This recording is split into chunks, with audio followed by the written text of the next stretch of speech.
عمران خان کی P D M حکومت اور وزیر داخلہ رانا ثناءاللہ کے خلاف درخواست۔ وزیر داخلہ کی جانب سے سنگین دھمکیوں کے باعث درخواست گزار کی جان کو لاحق خطرات میں اضافہ ہو گیا ہے۔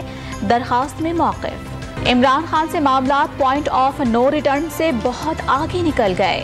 اب عمران خان اور ہم میں سے کسی ایک کا وجود ہی باقی رہنا ہے۔ ہماری نفی ہوئی تو ہر حد تک جائیں گے۔ وزیر داخلہ رانا ثناءاللہ کا انتباہ۔ عمران خان کی 7 میں سے 2 عبوری ضمانت کی درخواستوں پر اسلام آباد ہائی کورٹ کے اعتراضات۔ بائیو میٹرک کا اعتراض دور کر دیا گیا۔ قومی اسمبلی کا اجلاس اسپیکر راجہ پرویز اشرف کی صدارت میں شروع۔ پارلیمنٹ کا مشترکہ اجلاس دوپہر 3 بجے شروع ہوگا۔ پی ٹی آئی سینیٹرز کا اجلاس میں شرکت کا فیصلہ۔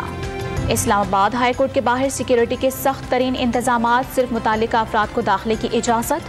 2500 سے زائد اہلکار عدالت کے اطراف تعینات۔ Water cannon, long short range آنسو گیس کے شیل اور ربڑ کی گولیاں فراہم کر دی گئیں۔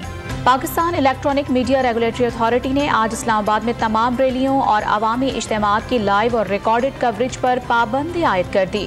پیمرا کی جانب سے 1 روز کے لیے پابندی کا نوٹیفیکیشن جاری۔ ملتان کے علاقے جلال پور پیروالا میں مفت آٹے کے لیے لائن میں کھڑی 2 خواتین بے ہوش۔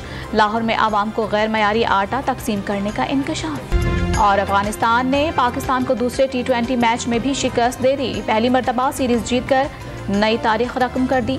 سیریز کا آخری میچ آج کھیلا جائے گا۔